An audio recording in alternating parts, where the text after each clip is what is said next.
Dumper Jahangir, তাড়াতাড়ি ওঠ, কাজে বেরোতে হবে।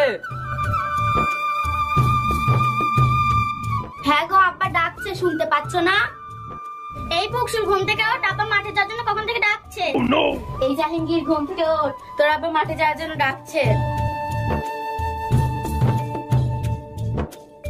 হ্যাঁ বলো, ডাকছো কেন?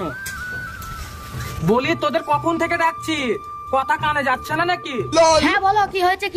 কি হয়েছে মানে? কত বেলা হয়ে গেল, মাঠে যেতে হবে চাষের জমি কোপাতে। আমি যেতে পারবো না, ডাম্পার আর হাসিবুলকে নিয়ে যাও, আমি গেলাম ঘুমাতে। আব্বা, আমাদের দ্বারা কাজ কাম হবে না, আমরা গেলাম। আমার এই 3 অলস ছেলেকে নিয়ে আমি আর পারলাম না। তোমার ওই 3 অলস ছেলের দ্বারাই কোনো কাজকর্ম হবে না, তুমি তাড়াতাড়ি মাঠে চলে যাও, নাহলে অনেক দেরি হয়ে যাচ্ছে। তুমি ঠিকই বলছো, ওদের দ্বারা কোনো কাজ কম হবে বলে মনে হচ্ছে না, কিন্তু ওরা কি করে খাবে আমি কিছুই বুঝতে পারছি না।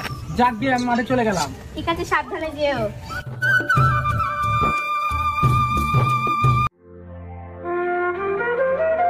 কই গো, কাজ কামে যাচ্ছ না, এইভাবে কি করে চলবে? এই মেলা ফ্যাচ ফ্যাচ করিস নি, আমার কাজ কাম করতে ভালো লাগে না। এই আমার ঘুমি ডিস্টার্ব করিস নি, যা তো এখান থেকে। অলস দেখেছি, তোমার মতো অলস দেখিনি, যত সব। বৌমা, ডাম্পার কোথায়? ওকে ডেকে দাও তো, ওর আব্বা তো মাঠে গিয়েছে, এখনো বাড়ি আসেনি। খোকাকে একটু মাঠে পাঠিয়ে দাও তো। কই গো, বুড়া শরীর নিয়ে করে করে শুয়ে থাকলেই হবে? মা মাঠে যেতে বললো, আব্বা মাঠে একা চাষ করছে, তোমরা গিয়ে একটু হাত লাগাতে পারো। মাকে বলে দেখ, মাঠে ফাতে যেতে পারবো না। ঠিক আছে, তাই বলছি, তোমার আব্বা মাঠে একা কাজ করছে তাই বললাম আর কি। তোমার ভালো লাগলে যাও, না লাগলে যাও না, বুঝবা একদিন বেলা হলে এর মর্ম কাজ কি জিনিস।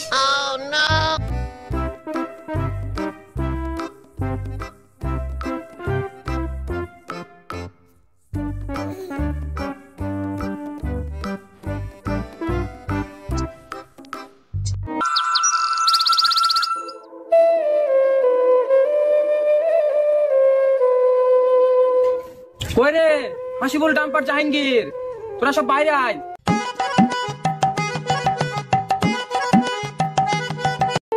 হ্যাঁ বলো আব্বা, কি হয়েছে? সাত সকালে ডাকছো কেন আমাদের? আমার আবার ঘুম কামাই হয়ে গেল। আমার অলস ছেলে গো, ঘুম কামাই হয়ে গেছে। হাত মুখ ধুয়ে 3 জনা যেন মাঠে কাজে যাওয়া হয়। আজ থেকে মাঠে সব দায়িত্ব তোদের। হ্যাঁ, আমাদের মাঠে চাষ করতে হবে? হ্যাঁ, আজ থেকে মাঠে সব দায়িত্ব তোদের। আজ থেকে আমি অবসর নেবো। কাঁচা আব্বা, তাই যাচ্ছি।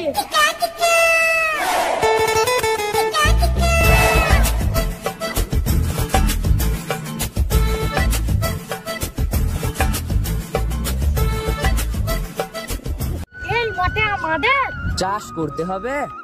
আব্বা যতই বলুক, আমাদের দ্বারা চাষবাস হবে না। আমিও তো ওখানে শুলাম, পারলে তোরা করে নিবি। ও তো ঠিকই বলেছে, আমরা তো কোনোদিন মাঠেই আসিনি, চাষ তো দূরের কথা। আরে সব কাজ ফাজ ছাড়, চ জাহাঙ্গীরের পাশে গিয়ে শুয়ে পড়ি গিয়ে। বেলা হলে বাড়ি যাবো, আব্বা ভাববে সারাদিন কাজ করেছে।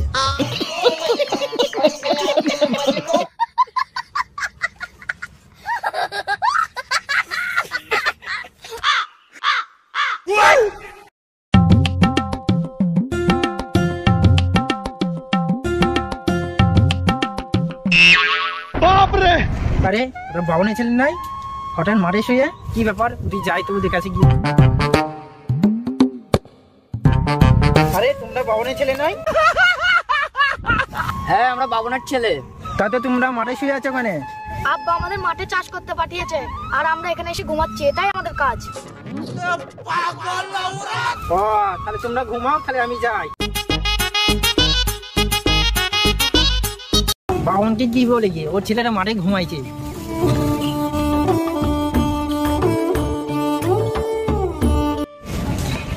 কইরা বাবন, বাড়তে আছিস? একটু বাইরে আয় তো।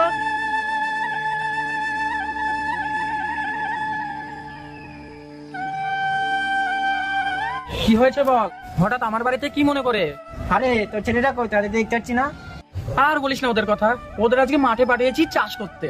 ও তাই, ওদের চাষ করতে দিয়ে পাঠিয়েছিস? ওরা দেখা গামছা পেরে শুয়ে আছে। তুই কি বলিস? ওরা গামছা পেতে শুয়ে আছে মানে?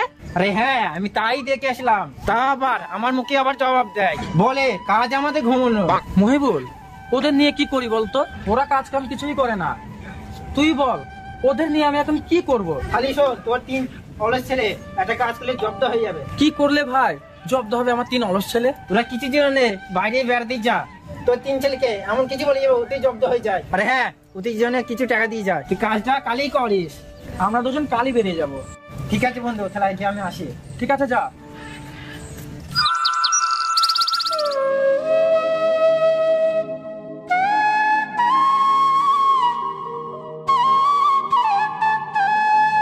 কই রে হাসিবুল, ডাম্পার, জাহাঙ্গীর, বাইরে আয়।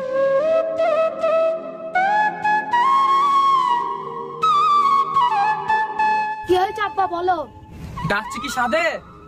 আমরা কিছুদিনের জন্য বাইরে বেড়াতে যাচ্ছি। বাইরে বেড়াতে যাচ্ছ মানে? কোথায় যাচ্ছ এত সকালে? তাহলে আব্বা আমাদের কি হবে, আমরা খাবো কি? আরে তোদের ব্যবস্থা আমি তো করেই যাচ্ছি, ভয় পাচ্ছিস কেন? ওই গো টাকাটা দাও, এই নে কিছু টাকা। এই টাকা দিয়ে কিছুদিন চালাবি আর 3 ভাই মিলে মাঠে চাষ শুরু করবি, দেখবি তোদের কোনো অভাব থাকবে না। হ্যাঁ, আমাদের চাষ করতে হবে। আরে হ্যাঁ, তোদের 3টে শর্ত দিয়ে যাচ্ছি, এইসব মেনে চলবি, দেখবি তোদের কোনো অভাব আসবে না। কি শর্ত মা?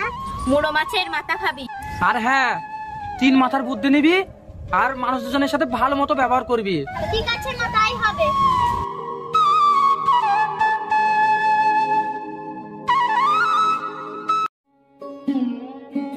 ওগো আব্বা এই কদিনে যে কটা টাকা দিয়ে গেছিল সব শেষ হয়ে গেছে। তোমরা এবার মাঠে গিয়ে চাষবাস শুরু করো, না হলে আমাদের না খেয়ে মরতে হবে। ঠিকই বলেছো বৌদি, আমাদের তো আর কিছু করার নেই। আর আব্বা আমাদের কি বলে গেছে তোদের কি মনে আছে? হ্যাঁ হ্যাঁ, আমার মনে আছে। 3 মাথার বুদ্ধি নিবি, মানুষের সাথে ভালো ব্যবহার করতে বলেছে, আর মুড়ো মাছের মাথা খেতে বলেছে। আব্বার শর্ত অনুযায়ী প্রতিদিন বড় মাছের মাথা খাচ্ছি, লোকজনের সাথে ভালো ব্যবহার করছি, তাহলে আমাদের এইরকম হচ্ছে কেন? আব্বা তো বললো সব ঠিক হয়ে যাবে। তোমাদের কি মনে আছে আব্বা 3 মাথাওয়ালা লোকের বুদ্ধি নিতে বলেছে? বৌদি তুমি ঠিকই বলেছো, কিন্তু 3 মাথাওয়ালা লোক পাবো কোথায়? ঠিক আছে, আজকে আমরা 3 মাথাওয়ালা লোককে খুঁজে আনি। ঠিক আছে, যাও। ঠিক আছে চ ভাই, আজকে 3 মাথাওয়ালা লোক।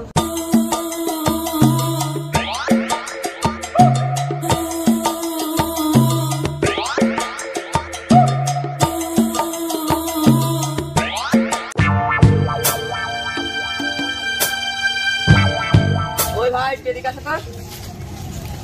হ্যাঁ ভাই, কি বলবা বলো। ভাই বলতে পারো 3 মাথাওয়ালা লোক কোথায় থাকে? না ভাই, ওরকম লোকের তো আমি নামই শুনিনি। তাহলে আব্বা যে বললো 3 মাথা লোকের বুদ্ধি নিবে। চ ভাই, আর তো ভেবে লাভ নেই, আব্বা যতক্ষণ বলেছে আছে তো বটেই। চ ভাই সামনে গিয়ে দেখি।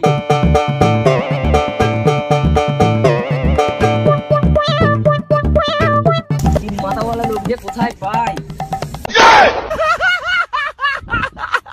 এই যে খোকারা এতক্ষণ ধরে কি খোঁজাখুঁজি, আমাকে একটু খুলে বলো তো কি বাপু। আর বলো না দাদু, আমার আব্বা যাওয়ার সময় 3টে শর্ত দিয়ে গেছে। তা কি সত্য দিয়ে গেছে বলো তো বাপু, আমি একটু শুনি। আমার আব্বা বলে গেছে মুড়ো মাছের মাথা খাবি, 3 মাথার বুদ্ধি নিবি, আর মানুষের সাথে ভালো ব্যবহার করবি, তাহলে তোদের সুখ শান্তি ফিরে আসবে। আমরা বড় বড় মাছের মাথা খেয়েছি, লোকের সাথে ভালো ব্যবহার করেছি। দাদু শুধু 3 মাথাওয়ালা লোককে খুঁজে পাচ্ছি না। আরে বাপু, মুরু মাছের মাথা মানে চুনো মাছের মাথা, আর 3 মাথাওয়ালা লোক যেমন ধরো আমি। ও দাদু, তোমার 3 মাথা কই? তোমার তো একটাই মাথা দেখছি। 3 মাথাওয়ালা লোক মানে যে 2 ভেটু আর 1 মাথা, এটাই বলে 3 মাথাওয়ালা লোক। এই তাহলে ব্যাপার। হ্যাঁ বাবু, এটাই হচ্ছে ব্যাপার। হাল থেকে তোমরা চাষ করো, তাহলে আর অভাব থাকবে না। ঠিক আছে দাদু, তাহলে এখন আমরা আসি।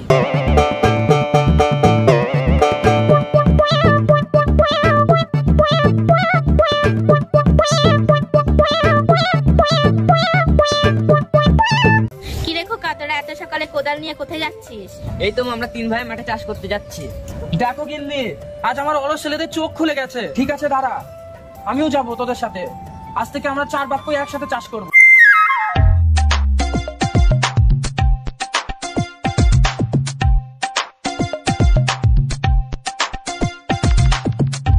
চ খোকা, এবার যাওয়া যাক। ঠিক আছে, চলো আব্বা।